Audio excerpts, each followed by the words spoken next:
แต่งคู่แข่งของพี่สิมีเหลือหลายจะทำฉันไหน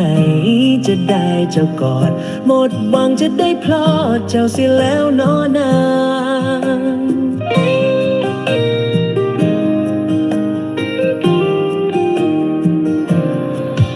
หักน้องมันบ่เหมือนไผหักหลายบ่ได้มีจืดจางจะทำฉันไหนจะได้แนบข้างคงหมดหนทางเพราะพี่บ่มีเงินเดือน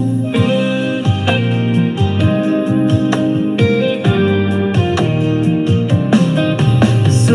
วยคือกลิ่นแก้มสาวขาวนั้นสิก็กลิ่นผิวนางใครมีเงินแสนก็ได้เป็นแฟนเคียงข้างแต่ว่าเรามันห่างไกลเราฟ้าและดิน